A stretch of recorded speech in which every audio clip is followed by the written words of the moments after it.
So I finished the Kayla Layton remix Inside Out. Got the original here, and what I'm going to do is I'm going to play the original track, and then I'm going to take you through the remix that I've done. We're going to take a look behind the scenes, and I'm going to explain some of the things that are going on the production side, but also some of the kind of thought processes involved. Now, this track, you may have seen a previous video of mine where I actually tried to get it working at a different tempo, so just the a cappella. This is the original tune, right? Have a listen. Just be honest, it would save us some time. So when I heard it, I thought, yeah, fantastic voice. In terms of the music, this isn't the kind of stuff that I get into, but I can understand, I can appreciate the original track. So keep listening.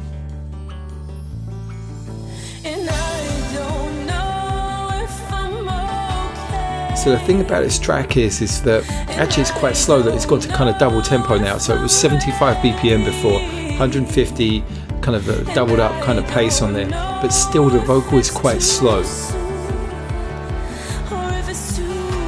So it poses quite a challenge on doing a remix. And now back to the half tempo.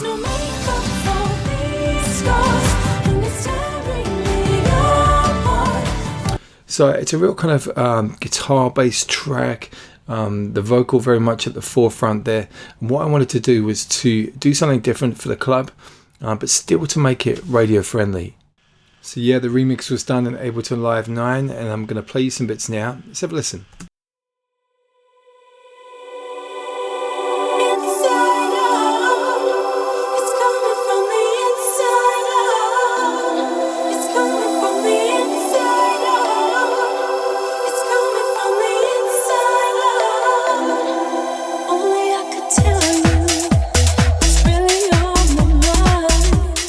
So look, I'm going to stop there for the moment. Now, what I've got here is actually a radio mix. And so this is basically presenting the hook of the song very quickly on the intro. And then we're diving right in for the first verse. And you can hear immediately that it's a very different style. I wanted to get back to that sort of London house and garage kind of vibe. So it's contemporary, it's futuristic, but it's definitely taking a nod to the past. There's this kind of spacey, kind of haunting atmosphere, and the reason why I selected these sounds is because I actually sat down and I listened to the lyrics. So I was listening to the performance of Kayla's, and I really just felt this kind of a real need to try and do justice to the words. You get the right kind of tone and emotive experience out of this remix. So the elements that I've got here, I'm just going to show you. Now, I reversed the vocal here. So I basically took a long reverb tail on the actual beginning of the verse here, set that reverb, bounced it out, and then flipped the actual clip to create the reverse. So let me solo that for you now. And that's blended really nicely over here. I've got myself a fade on here, so you can see the fade out, and that's coming in nicely when the lead vocal comes in. So we'll put the two together. So that's dropping right in there. Now, the vocal, this is stretched quite a lot. So actually time compressed a lot. So it's slower than the original tempo. And that's because I didn't want it to be too hurried. If you watch my other video, you'll see the thinking process behind this. But I basically had to add some chorus and some other effects on top to kind of almost mask some of the stretching on there. And I think I just about get away with it. And I think in the context of a club tune, all the other elements are kind of masking that. But if you did listen to it solo for too long, you'd definitely hear some of the artifacts in that process. So I'm not going to dwell on that too much, because I think actually it sounded great. All right. So now the other elements I've got here, I'll basically include these. So we've got various different kind of chord and pad elements here. So let's have a look. And I faded that in with a bit of automation. So you can see here this high pad.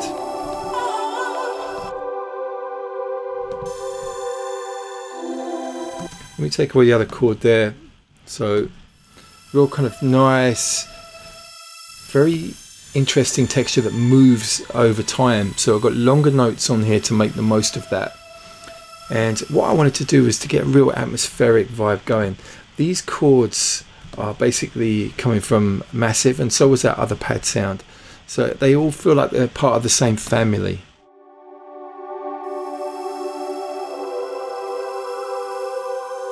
And the blip sound here. This is coming up with some volume automation. So it's a real nice intro, and these elements come in quite a few times throughout the track. I'm just going to take this so that we can have a listen. Actually, also I'm going to solo the bass sound. You heard this. This is a custom synth rack that I've created, a couple of operators running together. This is becoming a little bit of a signature sound for me at the moment. I've used it on another track, the collaboration with the Mediate guys, which sounds a lot different to this, but also you can almost tell, yeah, okay, that's one of Danny's productions. So I'm going to continue to use the sound. One of these days I'll take you on a tour of what I've done exactly to make that. You get a sense of what's been used over here actually, but there are 2 chains there, okay, so you can see those, and I really like the sound. I think it's working really well. So back in. Now there is an ARP. This wasn't actually an ARP from an actual arpeggiator MIDI device. I played this in live. So you can see the notes. So literally played in on the keyboard. And the other important thing about this is basically that there's a lot of automation going on. So I've got 2 lanes of automation, and one is the release, and then the other one is this SQU parameter. So it's changing the actual waveform. And you can see both of these are acting independently, and I recorded those as separate passes. Now the most important thing about this, I'm going to take away the view down below, is to relate this to the vocal. Now I'm going to bring this up. When you're doing remixes, you don't want to clutter the vocal too much if you're trying to focus on the song. So what I did here, let me bring this up, is you can see where there are gaps in the vocal. That's when the automation comes to the foreground. So it means that that arpeggiator riff is becoming a little bit more interesting in the gaps. So I'm going to solo the vocal and the ARP. So it's quite muted at the moment. Okay, let's stop singing. Sounds more interesting. And then back down again.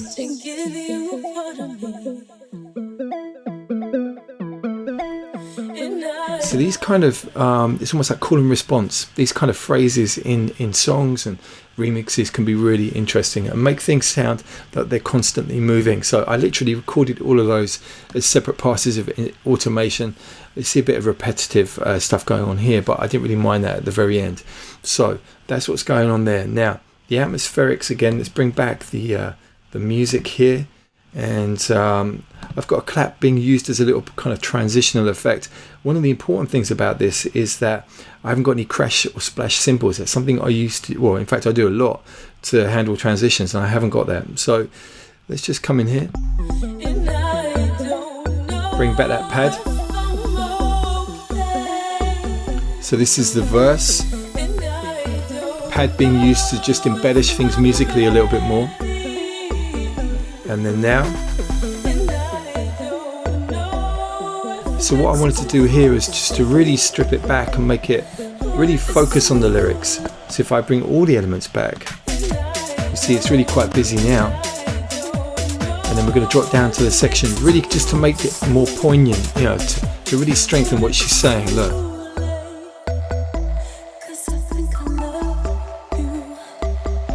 And then we're into the chorus. And that's when the chords are back.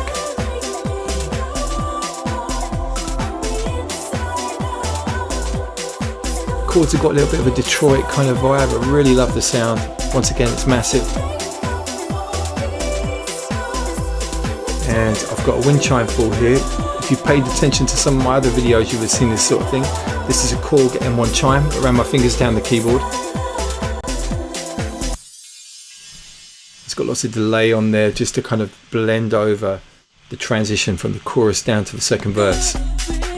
Second verse, dropping the kick on there. And now, got another new pad sound coming in. Here we go, verse 2 pad, just to add a little bit more musical variation.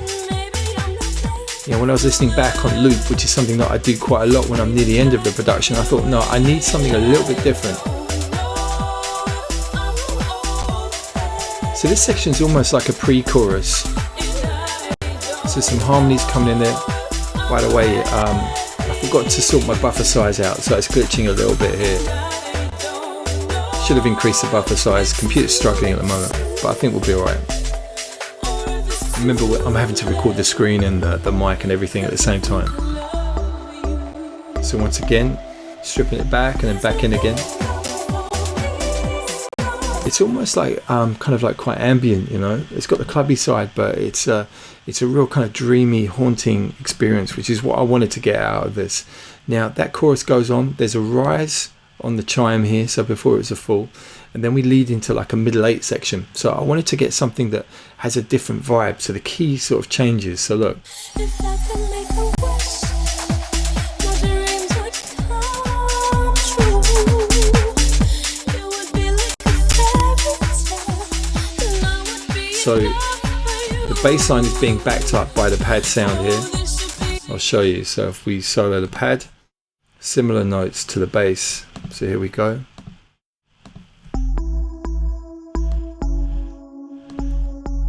So if I take away the pad, it sounds really stripped back, but this adds that haunting kind of texture to it. So the vocals back again. This should be easy. I don't mean to make things hard, 'cause it only hurts me and tears me apart. It tears me apart. So that leads right into that. So it creates this nice kind of bridging section. So we go from this middle 8 and then the notes rising up allows it to transition back into the original music for the chorus here. Tears me apart.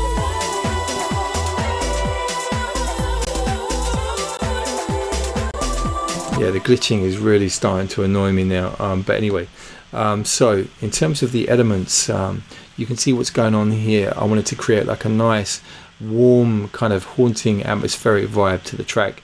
And you know, what I've got is a collection of short sounds and then longer sounds. So the bass is quite short and plucky, the arp is quite short, but then I've got these chord and then pad elements with longer sustained sounds. You know, when you're making productions, it's nice to have a contrast.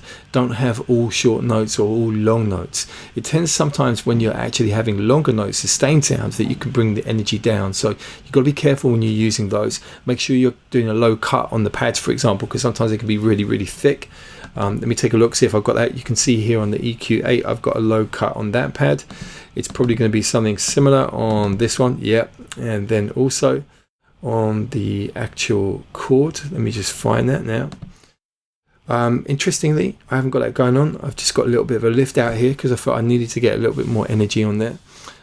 So, you know, this is the whole kind of vibe here with it. And I also wanted to get like a proper outro, like a kind of ending as well. So hopefully it's not going to glitch too much.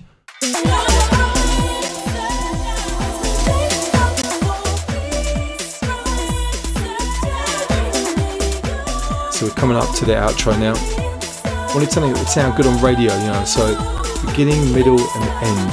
And this is the end section now.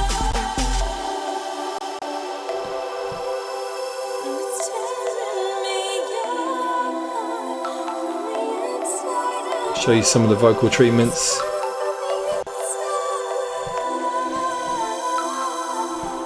So you see I've got like a big amount of reverb coming in there. Nice big long splash of reverb just to add some drama. You know, automation is really important, you know, but you don't want to overcook it. And so some real subtle effects there to allow the whole thing to work really nicely. Now, if you want to take a listen to it properly without all the little glitches and stuff, take a look at the SoundCloud page for MI Raw. So this is the label, and it's going out to DJ Promo tomorrow. And hopefully, you know, I've already seen some great support on the comments on the SoundCloud player, so hopefully we're going to get some real good DJ support.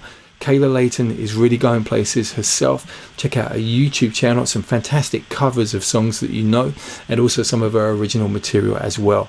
And yeah, watch this space. If I can, I'll do an update once the track's got out there, let you guys know how it's done. And There are also some other mixes. I did some variations. So this is literally the long radio mix. There are some clubbier versions. I've also done like a dub with no vocal on the verses, but the vocal is there on the chorus, for some variation. So anyway, that's it. If you've got any questions about the remix, please put them down in the comments. And don't forget to check out Twitter at Danny J. Lewis, and also Facebook page, that's Danny J. Lewis page.